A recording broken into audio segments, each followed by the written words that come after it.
In this video, you're going to discover something that the gurus will never tell you, because the gurus always only want to talk about, oh, what's the best outreach method? Oh, should you do this? Should you do that?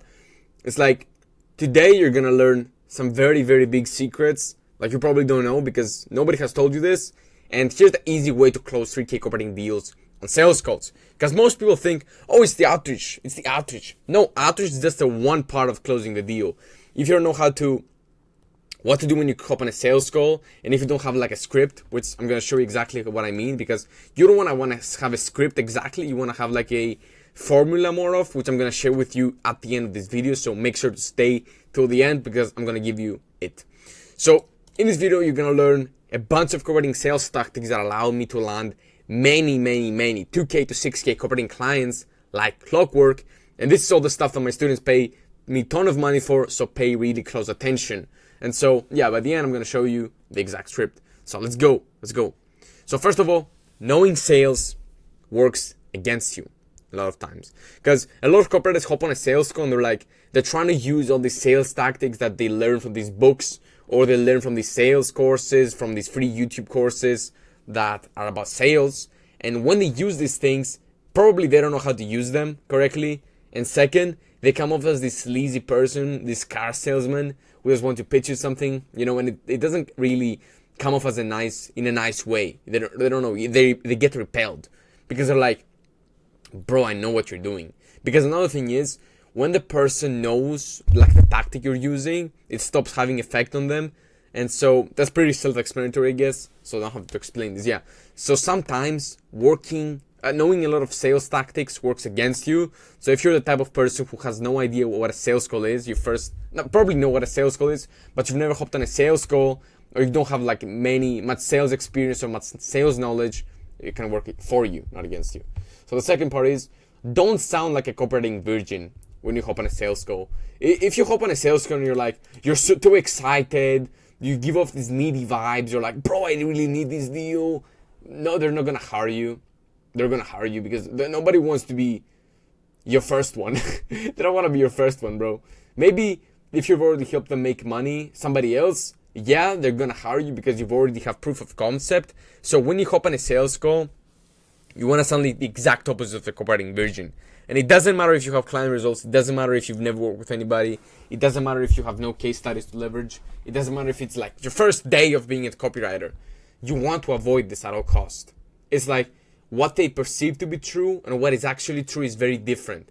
But you never lied to them. That is different. They never asked you, do you have clients? And you said, yes, I have clients. This would be fucking bad. You would never want to do this. Never lie. But if they never ask you and they just perceive you to be somebody with clients, then you have all the authority. You don't need anything. And so what's the best way for you to do this? The way I found is for you to act like almost as if you don't give a fuck on a sales call. Literally, you gotta act like, man, yeah, whatever, talk, You don't want to act like, you want to act like the person who has walkaway power, right? And the only way for you to act as if you have walkaway power that I found, again, is if you have like a lot of deals on the table. So something I want you to do is, even if a mistake I made is I was about to close like a deal, I was on a sales call with a client, whatever, and then I stopped outreaching. It was like, bro, I'm good. I don't need to outreach anymore. I got a client. And so something I realized the hard way is, you never want to stop outreaching. Every single day you outreach, even if it's just one outreach message, or even if it's just you making a single post on Facebook on your personal brand. Always be doing client getting activities. So don't sound like a copywriting virgin and act like with walkaway power, which is easier said than done. You just got to give yourself permission to feel the walkaway power. So, and that's why I also say don't quit your job, don't burn the bridges, because you're so needy because you actually need the deal. Your life might depend on it. So don't be so needy. The third thing is, you must be the one with the frame on a sales call. If you hop on a sales call and basically frame is control, who is the person asking the questions, because something most people don't know is that the person who has the power on a call or in a conversation isn't the one speaking, but is the one asking the questions, because he's the one leading the conversation. So, and that is also the way you help people in psychology to find their problems. That's a very big concept, but I'm not going to get into it now. So you must be the one with the frame on the sales call. You got to take control from the get-go. So from the moment you get on a call, for example, you're like, hey, how's it going? Where are you from? Whatever, some bullshit. You want to chit chat for a little bit. Something I was doing in the past, I was getting straight to the point, and I feel like that is not the optimal way for you to close deals. I feel like that's a very robotic, impersonal way, because people work with people they know, like, and trust, and they work with people who are like them.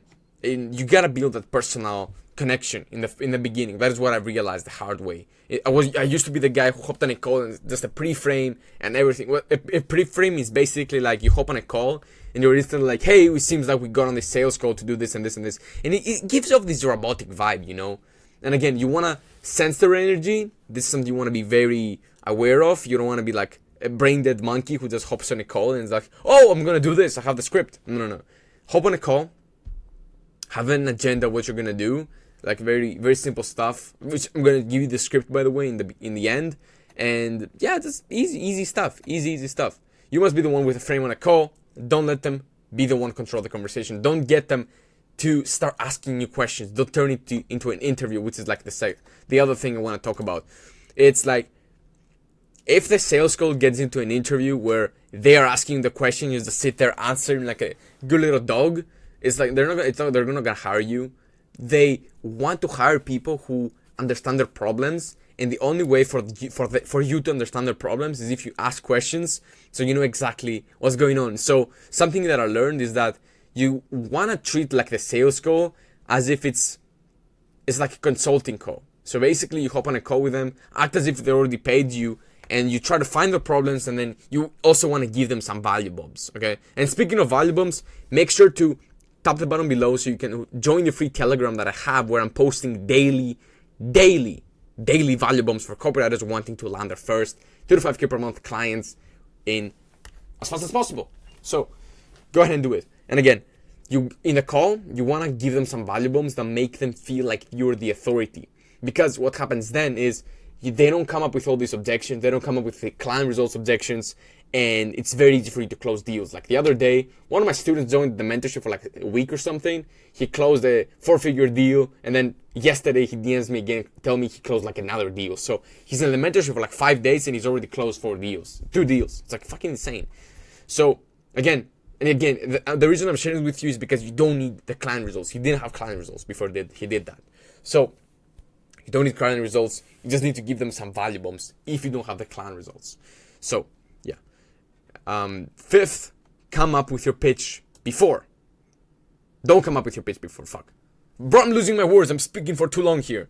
I'm just losing my voice here. So don't come up with your pitch before. A mistake a lot of people make is they'll go ahead and they'll watch they'll see their funnels, they'll see their emails, they'll see this and they'll see that. And they're going to be like, oh, I know exactly what they need. I'm going to pitch them this. I'm going to pitch them this thing. And it's like, it's the wrong way to go about it.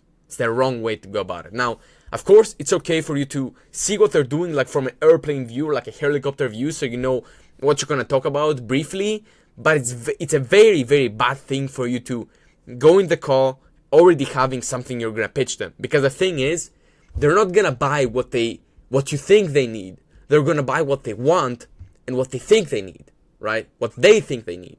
So it's very hard for you to get them from to get him to the awareness stage, because again, sales, awareness stage, problem aware, solution aware, very aware. You know this stuff. I've already talked about this, and so I'm gonna talk about this. I've talked about this in another video. Fuck, I'm not gonna say this, but okay, fuck, I'm gonna say it. Problem aware. They only know they have a problem. Solution aware. They know there's a solution for them, and they're looking into many solutions. Maybe they think it's emails. Maybe they think it's this. Maybe they think it's that. But most likely, when a prospect hops on a call with you, they're like most aware, where they think like, okay, I need this.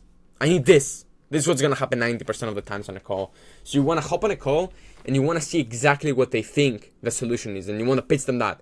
It's very easy for them. Let's think about it like this: you're like a vegan or something, and you go to a store and somebody tries to sell you like the best steak. He tells you, oh, it's the best ribeye steak. It's cut like this. And it only cooked like 20 seconds, whatever, I don't fucking know. And it has the best butter, and it has this, and it has that. And it tried to sell you like the steak. It's like, bro, I don't want a fucking steak. I'm a vegan. Shut the fuck up. That is what, the thing, that is the feeling you give them when you get on a call and you don't use this. So don't come up with your pitch before. Just, if you're gonna do anything, just see what they're doing, like very airplane view, see what they're doing, see what you can improve on, and do that. So yeah, don't come up with your pitch before if you want to close deals. Otherwise, you're gonna be fucking broke. And here's the one thing that will do 90% of the selling for you. And just like, here's the thing, the personal brand is going to do 90% of the selling for you when it comes to you getting on calls. Okay? And the thing that will do 90% of the selling for you when it comes to closing these calls, so you can close this 2K to 6K converting clients, is for you to have conviction. Conviction. What is conviction? Confidence is going to get them the results. Like, listen to how I'm speaking. I'm not questioning whether this is right. I don't have doubt. I'm like, conviction. I know this works because I've done this many times. Many of my students have done this many times. It's like, I know people who went to 20K, 50K, 100K per month using this tactic. So I know this shit works. I've seen it work. I've used this, and this is going to work for you too. So listen to my conviction. This is the type of conviction you want to have when you hop on a sales call. I've had this happen many times. Like, today I got like this message from like this 6 to 10K per month client. He's like, we're ready to onboard you. We're ready to onboard you. And so then number one thing he loved about me is that I had the conviction, I'm going to crush this for you. I'm going to crush this for you. I'm going to scale your offer, And he was like he was very convinced, that I'm going to do the job because I'm a fighter. I'm this, I'm that. He loves me. So we're going to do good things together. So the conviction is going to do 90% of the selling for you. If you hop on a call, when you present your solution, you're fucking hesitant. You don't know if it's going to work. You don't know this, you don't know that. They're not going to hire you. They're going to be like, okay, yeah, I got to think about it, I got to speak to my wife. I got to talk to my pet, bro, even though it doesn't talk, even though I don't even have a cat, bro. I don't fucking know. So conviction is going to do all of the selling for you. And the seventh thing, avoid handling objections too hard. And the reason for you want to do that is because when these prospects give you, objections, they're usually not premium. Because you got to sell them on the idea of the thing. And if they're not already sold on the idea, they're probably not a premium prospect, because it means they don't already have somebody. And here's why it's also a good thing when a business says already have a copywriter, because it means there's already demand for it, and it means they're already sold on the idea, and it means they're already paying somebody 35K per month, and it means you can be next, right? So avoid handling objections too hard. When you handle objections too hard, it means the prospect isn't premium. There's not a spot for you there. That's what it mostly means.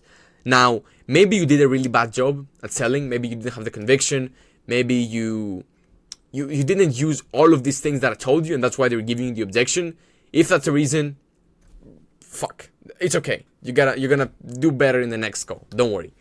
But as a rule of thumb, don't handle objections too hard. They're not a very good prospect, but you want to handle it very, very softly.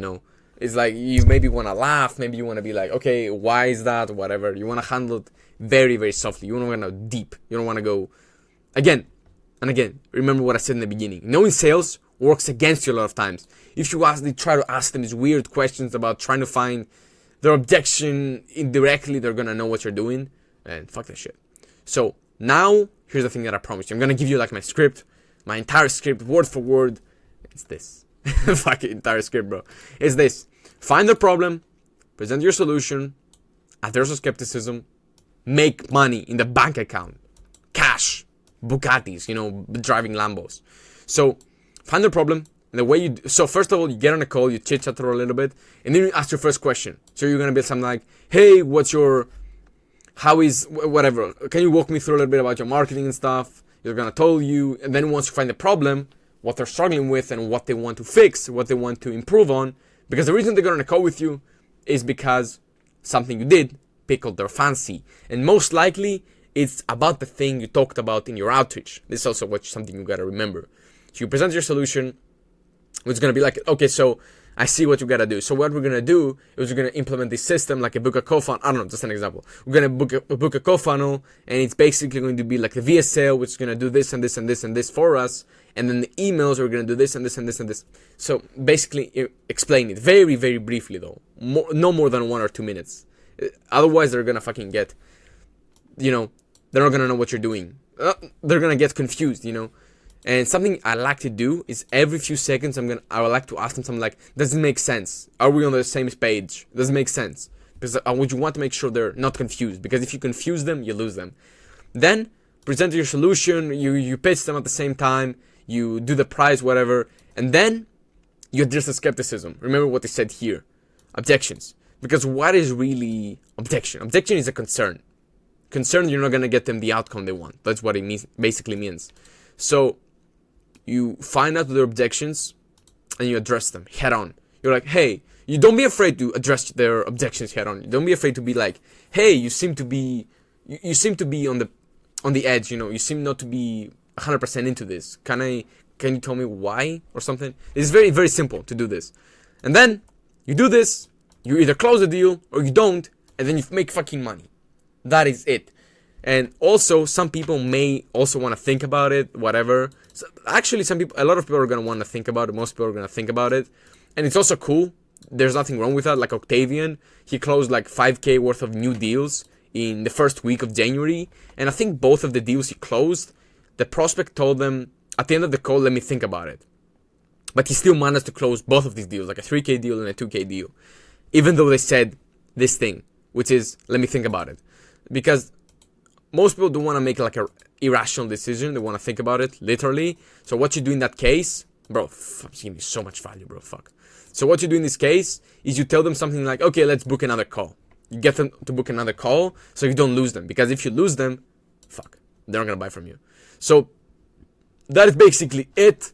If you make sure to subscribe actually to my list below, to my newsletter, because I'm sending you daily value bombs. It's like I'm doing on the Telegram. But I'm also going to give you like the 52 plus follow-ups that I used to land my first $6,000 client. So you can so you can book the sales calls and then be able to use this tactic. So it's going to be very easy. And I'm not going to pitch you like fucking 7 times a day. It's going to be very good. So yeah, that's it for this video. Hope you got some value from this. Make sure to like, subscribe, share this in your story.